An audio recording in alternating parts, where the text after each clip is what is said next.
वो तस्वीरें भी हम आपको साथ ही साथ दिखाएंगे। और ये कुछ और तस्वीरें हैं जो हम आपको अलग अलग जगह से दिखा रहे हैं। आज पूरी दुनिया में अलग अलग कोने से ऐसी तस्वीरें सामने आ रही है जहां पर हजारों लोग एक साथ बैठकर योगा कर रहे हैं। और ये क्योंकि इसकी शुरुआत प्रधानमंत्री नरेंद्र मोदी ने साल 2015 से ही कर दी थी, और उसके बाद हर साल 21 जून को अंतर्राष्ट्रीय योग दिवस करवाते हैं।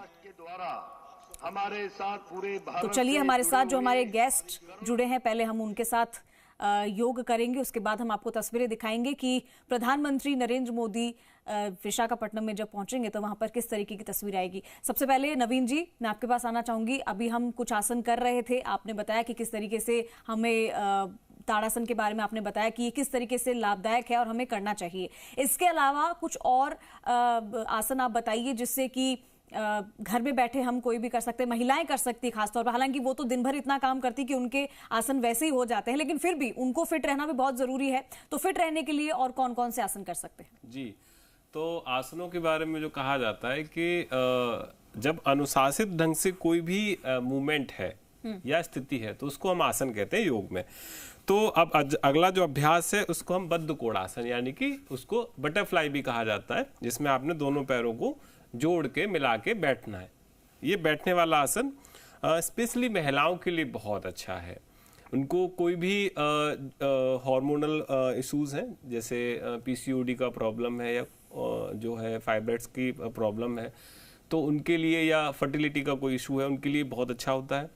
ऐसे पैर जोड़ के केवल आपने फ्लिंग करना है, जैसे बटरफ्लाई होता है उसी तरीके से। ये बहुत पॉपुलर क्रिया है, आसन है बटरफ्लाई। तो इसको आप 2-3 मिनट बहुत आराम से कर सकते हैं। इससे आपके पेल्विक रीजन पे ब्लड फ्लो इंक्रीज होता है और हिप जॉइंट्स खुलते हैं, फ्लेक्सिबिलिटी बढ़ती है। साथ ही ये अभ्यास रिलैक्सिंग भी होता है। जो पैरों की थकावट है, जिनको नी एरिया में पेन रहता है या एंकल जॉइंट्स में पेन रहता है, उनके लिए भी बहुत अच्छा है। तो बैठे बैठे आप इसको बेड पे भी कर सकते हैं। जो नीचे फ्लोर पे नहीं बैठ सकते वो बेड पे बैठ के कर लें। तो जैसे कि अभी जो है योगी श्री योगी आदित्यनाथ जी कह रहे थे कि शरीर माध्यम खलु धर्म साधनम। तो इसका अर्थ होता है कि हम शरीर के द्वारा ही कुछ कर सकते हैं। तो केवल आसन योग नहीं है, कर्म भी योग है। इसीलिए कर्म योग के बारे में कहा जाता है। भक्ति भी योग है, उसके बारे में भी, वो भी एक योग है। तो ये जो आज अभ्यास हो रहा है, अष्टांग 8 अंग हैं मुख्य रूप से योग के, जो शरीर के लचीलेपन से लेकर मुक्ति तक, मोक्ष तक की बात कही गई है अष्टांग योग में। यम, नियम, आसन, प्राणायाम, प्रत्याहार, धारणा, ध्यान, समाधि, ये ऋषि पतंजलि जी द्वारा जो कृत है अष्टांग योग। तो जिसमें केवल शरीर की बात नहीं, मन की भी बात है, आत्मा की भी बात है, ऊर्जा की भी बात है। तो जब ये तीनों व्यवस्थाओं में, इसी को पूर्ण शरीर कहा जाता है, शरीर, मन और आत्मा को ही तो पूर्ण शरीर कहा जाता है। तो जब तीनों में समन्वय होगा, एकरूपता होगी, योग होगा, तभी योग सिद्ध होगा। तो वसुधैव कुटुंबकम का जो नारा है, या फिर जो वन अर्थ और वन स्वास्थ्य की जो बात है, तो केवल योग के द्वारा ही वो निरूपित हो सकती है। तो बटरफ्लाई का अभ्यास हम कर रहे थे। इसमें जिनकी स्पाइन थोड़ी स्ट्रांग है, लचीली है, तो इसमें वो ऐसे आगे पैरों को पकड़ के झुक भी सकते हैं और अपने मस्तक को पंजों से स्पर्श करा सकते हैं, ऐसे करके। इससे कमर का, रीढ़ का जो सबसे निचला हिस्सा है पीठ का, वो उसमें फ्लेक्सिबिलिटी इंक्रीज होती है। अब इसका विपरीत काउंटर जो पोस्चर है, वो ऐसे करके आपने हाथों को कमर के पीछे रखना है और घुटनों को पूरा नीचे की तरफ प्रेस करते हुए, दबाते हुए, श्वास को भरते हुए गर्दन पीछे की तरफ लेके जाएंगे। तो ये बहुत ही सरल अभ्यास है जिनको आप बैठे बैठे कर सकते हैं, जिससे आपकी पूरी रीढ़, कमर, हिप जॉइंट्स, थाइज, ये सारे के सारे एरिया पे लचीलापन बढ़ता है। जी, तो अब हम आपको साथ ही साथ तस्वीरें भी दिखा रहे हैं जहां पर डेप्यूटी सीएम दिया कुमारी भी पहुंची हैं, और ये कुछ और तस्वीरें। और उनसे पहले आप एक तस्वीरें देखिए जहां पर मुख्यमंत्री भजनलाल शर्मा पहुंचे हैं, योग करते हुए नजर आ रहे होंगे। उससे पहले भी हमने आपको कल तस्वीरें दिखाई थी कल परसों आपने देखा था कि किस तरीके से योगाभ्यास किया जा रहा था। खुद मुख्यमंत्री भजनलाल शर्मा ने भी योगाभ्यास किया था। और आज क्योंकि अंतर्राष्ट्रीय योग दिवस है, उस मौके पर भी यहाँ पर आप संख्या देख सकते हैं लोगों की। मुख्यमंत्री भजनलाल शर्मा यहाँ पहुंचे हैं और ये तस्वीरें सीधी आप देख रहे हैं अंतर्राष्ट्रीय योग दिवस पर। नाम दर्ज करवाया है। और एक तस्वीर हमने आपको दिखाई जहां पर दिया कुमारी पहुंची हैं सिटी पैलेस। आंध्र प्रदेश सरकार को यहाँ पर भी बधाई देता हूँ। योग को जीवन शैली बनाने के संदेश के साथ योगाभ्यास करवाया जा रहा है। सिटी पैलेस में 100 से ज्यादा लोग योगाभ्यास में शामिल हैं।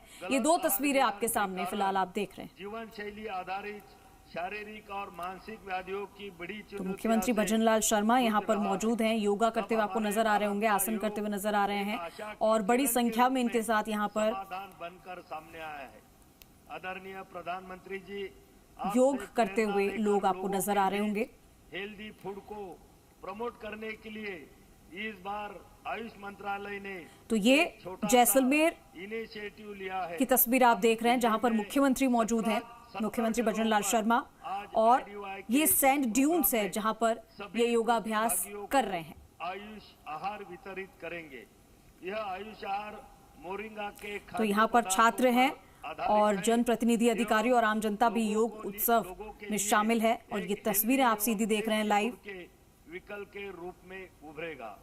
मैं इस अवसर पर यहाँ उपस्थित सभी से अपील करता हूँ तो एक तरफ आइए हम सब मुख्यमंत्री भजनलाल शर्मा जैसलमेर से और डेप्यूटी सीएम दिया कुमारी इस बीच क्या कुछ कह रही है आपको सुनाते हैं।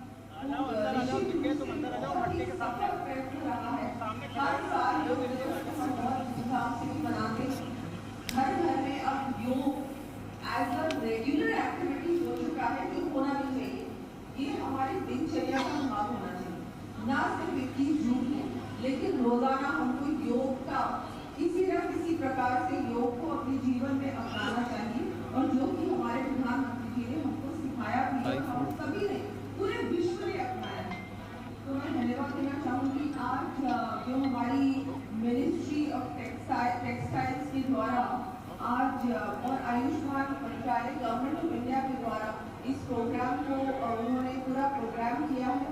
पूरे देश भर में आप लोग कार्यक्रम कर रहे हैं, तो मैं आपका धन्यवाद देती हूँ।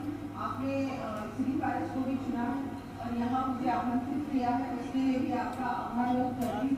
बहुत खुशी देते प्रधानमंत्री जी हमसे डायरेक्टली जुड़ने वाले हैं और हम सब उनसे देखेंगे कि वो कैसे योग को अपने जीवन में उन्होंने अपनाया है। और इनसे सीखकर हमको भी पूर्ण रूप से अपनाना चाहिए। मुझे लगता है कि एक ही दिन नहीं, रोजाना हमको ये करना चाहिए। प्राणायाम हो या बहुत सारी योग से ना केवल शारीरिक शरीर स्वस्थ होता है, लेकिन मानसिक रूप से भी हम लोग स्वस्थ होते हैं। हर प्रकार से मन में शांति भी हम लोगों को मिलती है। हम सभी को इसको अपनाना चाहिए। मैं एक बार फिर से मीडिया के बंधुओं को और जो आज यहाँ स्टूडेंट्स आए हैं, जितने भी यहाँ पर हमारे सभी लोगों ने इसमें भाग लेना, आज जो यहाँ भाग लेने आए हैं, मैं सबको बहुत बहुत धन्यवाद देती हूँ। और यही कहना चाहूँगी कि इसको अपने जीवन में अपनाएं योग को, और इससे आपको बहुत बहुत लाभ मिलेगा। धन्यवाद। मैडम ने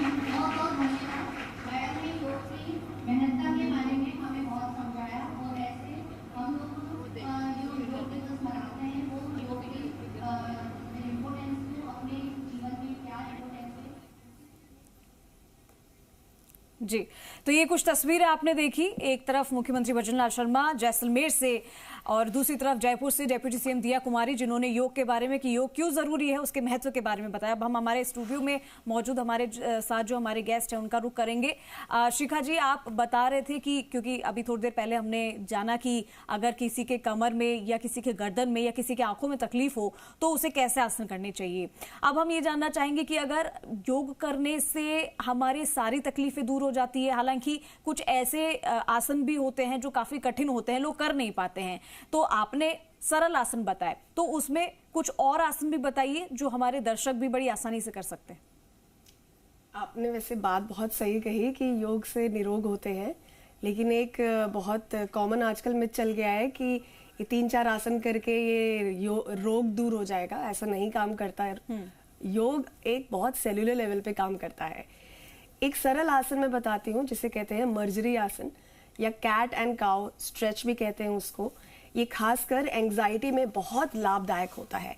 इसके लिए हम अपने घुटनों पे आएंगे और अपने घुटनों को कूलों के एकदम नीचे, हथेलियों को कंधों के एकदम नीचे रखेंगे और पीछे से पैरों को या तो सपाट रख सकते हैं या कर्ल करके पंजों के बल पे खड़े हो सकते हैं, जो आपको सरल लगता है। अब सांस भरते हुए सिर को और अपनी टेल बोन को यानी कूलों को सीलिंग की तरफ उठाएंगे और सांस छोड़ते हुए उल्टी दिशा में अपनी नाभि की तरफ देखेंगे, गर्दन नीचे, कूले नीचे और पीठ सीलिंग की तरफ। एक और बार ऊपर, सांस भरते हुए ऊपर और सांस छोड़ते हुए नीचे। इसे आप जितनी देर तक आप क्षमता अनुसार सहज रूप से आप कर सकते हैं। इससे आपकी कमर बहुत ज़्यादा रिलैक्स होती है और खासकर जिनको एंजाइटी की इशू है उनके लिए ये आसन बहुत ज़्यादा लाभदायक है, क्योंकि इससे जो डायफ्राम है वो रिलीज होता है, जो अधिकतर किसी भी स्ट्रेसफुल सिचुएशन में आपका टाइट हो जाता है और आपकी सांस भरने की क्षमता, जो आपकी सांस लेने की क्षमता है, वो थोड़ी सी कठिन हो जाती है और धीरे से वापस आएंगे। एक और आसन है जिसे कहते हैं अधोमुख वीर आसन, जो शशांक आसन के जैसा ही मिलता जुलता है, पर शशांक आसन में जिस तरह से हम सहज रूप से रिलैक्स होते हैं, अधोमुख वीर आसन में आप अपने जो डायफ्राम है उसको रिलीज करते हैं और एंजाइटी के लिए, फीमेल रिप्रोडक्टिव हेल्थ के लिए बहुत अच्छा है। वज्रासन में ही अपने घुटनों को मैट के बिल्कुल कोनों तक लेके जाएंगे, हथेलियों को घुटनों के बीच में रख के धीरे धीरे आगे की तरफ खिसकाएंगे। आपके जो कूले हैं, आपके बटक आपके हील पे टच रहेंगे। अब अपने हथेलियों को जितना आपकी क्षमता है उतना खींच के रखेंगे ताकि आपकी कमर खींच के रहे। माथे को बहुत आराम से जमीन पे रखेंगे और सांस आराम आराम से लेंगे। ध्यान रहे आपके कूले आपके हील पे टच होते रहें। इससे अगर आप ध्यान देंगे तो आपकी पूरी कमर, आपकी पीठ, आपके जो धड़ हैं उसकी साइड्स की मसल्स, आपके लंग्स, आपका एब्डोमेन पूरा अच्छे से स्ट्रेच हो रहा है। इससे आपकी सारी जो इंटरनल ऑर्गन्स हैं उनको रिलैक्सेशन भी मिलता है और धीरे धीरे से वापस आएंगे। इस आसन में भी आप आराम से आधे से 1 मिनट रुक सकते हैं। अगर आपको कोई इंजरी है, कोई सर्जरी हुई है, आपको कोई हाई ब्लड प्रेशर का इशू है, अगर हाई ब्लड प्रेशर उस समय बढ़ा हुआ है ब्लड प्रेशर, तो आप उस टाइम पे ये आराम से तकिए के साथ, बोल्स्टर के साथ कर सकते हैं। और पीरियड के दौरान ये बहुत बहुत यूजफुल है, स्पेशली अगर आपको पीरियड पेन की शिकायत रहती है। जी शिखा जी, ये भी जानना चाहेंगे कि ये तो आपने आसन बताया, लेकिन क्योंकि आजकल की लाइफस्टाइल और ऐसी हो गई है कि लोग बहुत ज़्यादा भाग दौड़ कर रहे हैं, काम का बहुत ज़्यादा उनको प्रेशर है, ऐसे में जो लोग डिप्रेशन में भी चले जाते हैं, जैसे उनके साथ कोई ऐसी घटना हो गई या फिर मेंटली प्रेशर उनको बहुत ज़्यादा है, हमेशा तनाव में रहते, चिंता में रहते हैं, तो क्या योग उसमें भी सहायता कर सकता है? और अगर कर सकता है तो उसके लिए क्या कैसे उपाय करने चाहिए, कैसे आसन करने चाहिए? जैसा कि मैंने अभी आपको बताया कि जो योग है, जो योग अभ्यास है, वो किसी एक परेशानी के लिए नहीं बना कि ये बीमारी या ये तकलीफ, क्योंकि हमारा शरीर कोई फैक्ट्री में रखी मशीन नहीं है कि एक पहना लिया और एक पैच टाइट किया ठीक हो गया। हर एक अंग, हर एक सेल, हर एक अणु एक दूसरे पे निर्भर करता है। एक अंग में होने वाली चीज दूसरे अंग पे होती है। तो जो डिप्रेशन है वो ऐसा नहीं है कि एकदम हो गया। और आजकल कई शोध होते हैं कि आपकी गट हेल्थ से भी आपका मेंटल हेल्थ डिस्टर्ब होता है। तो गट हेल्थ को और आपके जो रेस्पिरेटरी सिस्टम है, जो आपके धड़ है, इसकी मसल्स को स्ट्रेच करने के लिए हम एक और आसन करेंगे जिसका नाम है अधोमुख श्वान आसन, या इसको कई अलग अलग स्कूल्स में अलग अलग नाम से जाना जाता है। इसमें आप अपने घुटनों के ऊपर खड़े होंगे, अपने पंजों को कर्ल करेंगे, पंजों के बल पे आएंगे, घुटने आपके कूल्हे की जितने फैला के रखेंगे, हथेलियों को घुटनों के आगे और आगे लेके जाएंगे जितनी आपकी क्षमता है। उंगलियां आप फैला के रखेंगे। अब धीरे धीरे से घुटने और अपने कूलों को सीलिंग की तरफ खींचेंगे।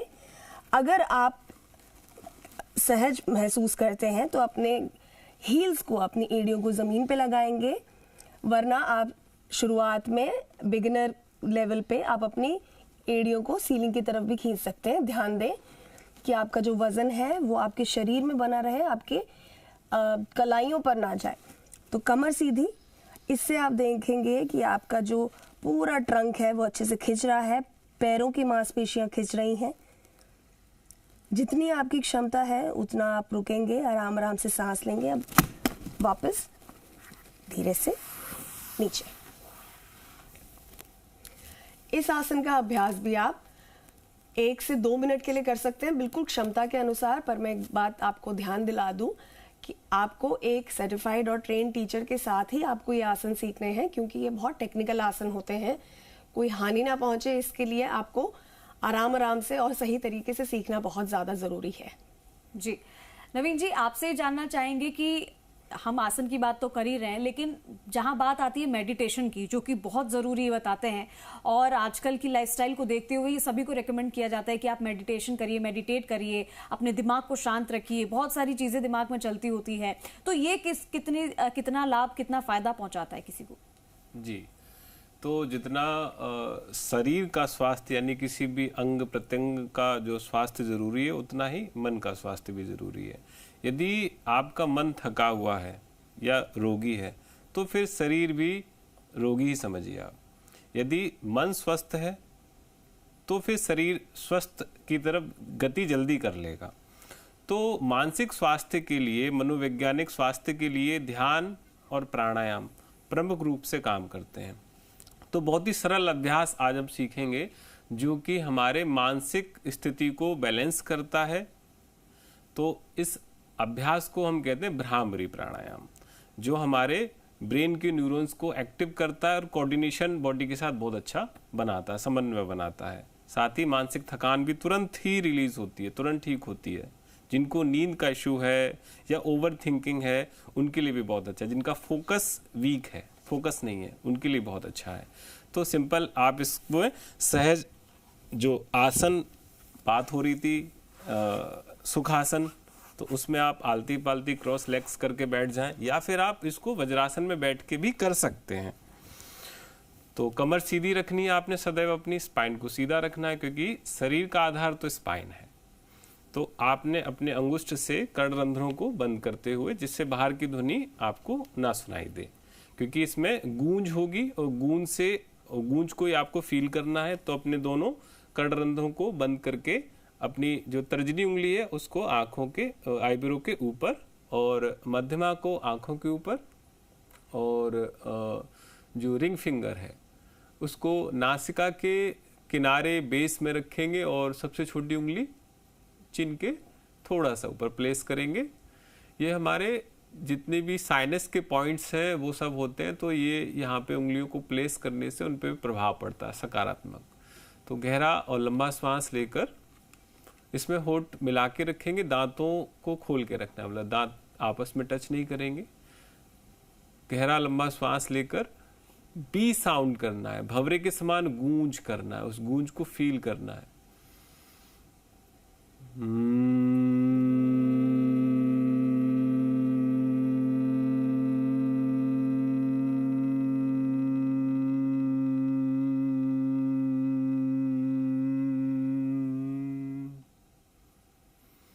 तो इस प्रकार आप इसको 5 बार, 7 बार, 11 बार कर सकते हैं यथाशक्ति। इससे बहुत ही रिफ्रेशिंग आप फील करेंगे। फेस का सारा तनाव रिलीज हो जाएगा, चेहरे पे चमक, आंखों में चमक बढ़ेगी, नींद ठीक हो जाएगी और फोकस भी बढ़ेगा। इसके साथ ही एक अभ्यास और हम बताएंगे, नाड़ी शोधन का अभ्यास है। इसमें जितने भी प्राणायाम है वो सब ध्यान के साथ किए जाते हैं। तो प्राणायाम जब सिद्ध होता है तब ध्यान भी सिद्ध होना शुरू हो जाता है। तो नाड़ी शोधन के लिए इंगला पिंगला यानी कि सूर्य नाड़ी, चंद्र नाड़ी की बात कही गई है हठ योग में, अष्टांग योग में। तो आपने ये जो दाहिना हाथ है इससे प्राणायाम मुद्रा बनानी है। अपने पहली 2 फिंगर्स, पहली उंगली और बीच वाली उंगली को अंगूठे के बेस में रख लेंगे। फिर अपने राइट अंगूठे से, राइट थंब से राइट नासिका रंध्र को बंद करेंगे। कंधे रिलैक्स रखने हैं। अक्सर हमने देखा है कि जब प्राणायाम का अभ्यास होता है तो ऐसे करके खींच के बैठ जाते हैं, गर्दन पूरे शरीर को टाइट कर लेते हैं। ऐसे नहीं करना है, सहजता रखनी है। कंधे रिलैक्स, पीठ सीधी, गर्दन सीधा। तो फिर बाईं ओर से श्वास को सहजता से भरना है। जितना गहरा और लंबा श्वास होगा उतना ही ज्यादा लाभ होगा। फिर आपको दोनों नासिका रंध्र को बंद कर लेना है, या फिर श्वास रोक सकते हैं तो रोक लेंगे। कुछ देर श्वास रोकने के बाद दाईं तरफ से, राइट नोस्ट्रिल से श्वास को पूरा बाहर निकालेंगे सहजता से।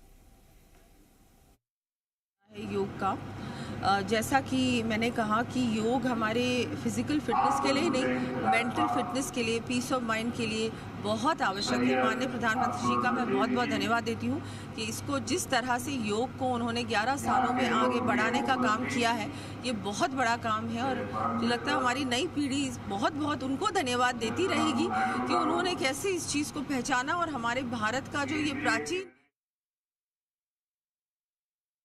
केंद्रीय कैबिनेट के मेरे सहयोगी के राम मोहन नायडू जी, प्रताप राव जाधव जी, चंद्रशेखर जी, भूपति राजू श्रीनिवास वर्मा जी, राज्य के डिप्टी सीएम पवन कल्याण गारू, अन्य महानुभाव और मेरे प्यारे भाई और बहनों, आप सबको नमस्कार। देश और दुनिया भर के सभी लोगों को इंटरनेशनल योग डे की बहुत बहुत शुभकामनाएं। आज 11वीं बार पूरा विश्व 21 जून को एक साथ योग कर रहा है। योग का सीधा साधा अर्थ होता है जुड़ना, और ये देखना सुखद है कि कैसे योग ने पूरे विश्व को जोड़ा है। मैं बीते एक दशक में योग की यात्रा को जब देखता हूं तो बहुत कुछ याद आता है।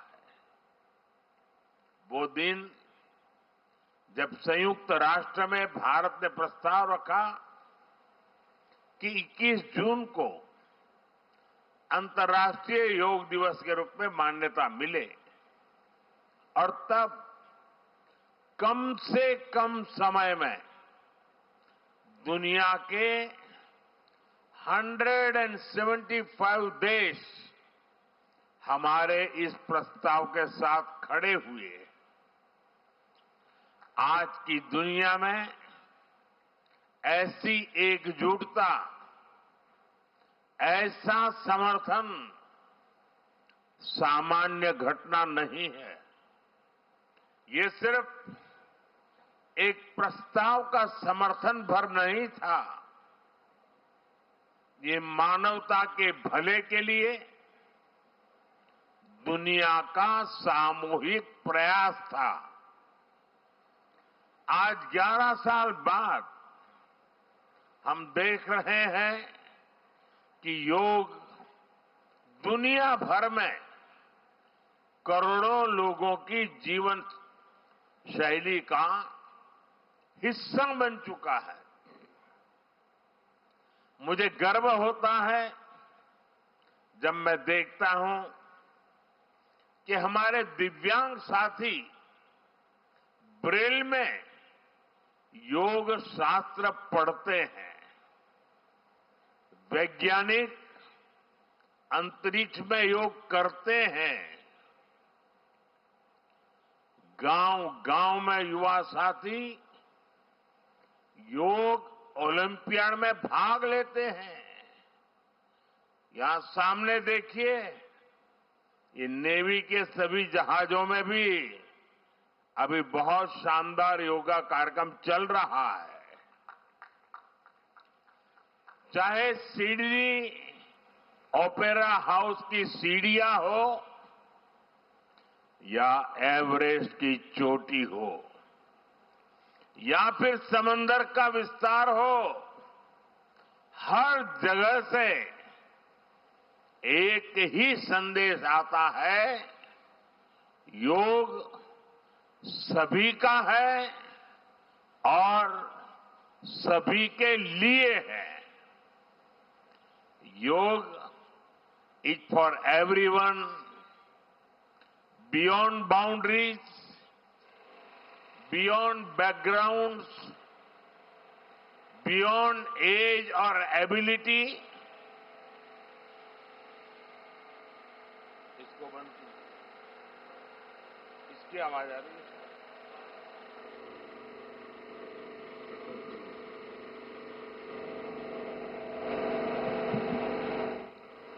साथियों, आज मुझे इस बात की खुशी है कि हम सभी विशाखापट्टनम में हैं। ये शहर प्रकृति और प्रगति दोनों की संगम स्थली है। यहां के लोगों ने इतना अच्छा आयोजन किया है। मैं चंद्रबाबू नायडू गारू और पवन कल्याण गारू को बधाई देता हूं। आपके नेतृत्व में आंध्र प्रदेश ने योगांध्रा अभियान का एक शानदार इनिशिएटिव लिया। मैं विशेष तौर पर नारा लोकेश गारू के प्रयासों की भी विशेष प्रशंसा करना चाहता हूं। योग का सोशल सेलिब्रेशन कैसे होना चाहिए, समाज के हर वर्ग को कैसे जोड़ना चाहिए, ये उन्होंने बीते 1-1.5 महीने के इस योगांध्र अभियान में करके दिखाया। और इसके लिए भाई लोकेश अनेक अनेक बधाई के पात्र है। और मैं तो देशवासियों को भी कहूंगा कि ऐसे अवसरों को किस प्रकार से सामाजिक स्तर पर गहराई से ले जाया जा सकता है, भाई लोकेश ने जो काम किया है उसको एक नमूने के रूप में देखना चाहिए। साथियों, मुझे बताया गया है कि योगांध्रा अभियान से 2 करोड़ से ज्यादा लोग जुड़े हैं। पब्लिक पार्टिसिपेशन की यही वो स्पिरिट है जो विकसित भारत का मुख्य आधार है। जब जनता खुद आगे बढ़कर किसी मुहिम को थाम लेती है, किसी लक्ष्य को ओन कर लेती है, तो उस लक्ष्य की प्राप्ति से हमें कोई रोक नहीं पाता। जनता जनार्दन की ये सदा इच्छा और आपके प्रयास यहां इस आयोजन में हर तरफ नजर आ रहे हैं। Friends, the theme of this year's International Day of Yoga is Yoga for One Earth, One Health. This theme reflects a deep truth. The health of every entity on earth is interconnected. Human well-being depends on the health of the soil that grows our food, on the rivers that gives us water, on the health of the animals that share our ecosystems, on the plants that nourish us.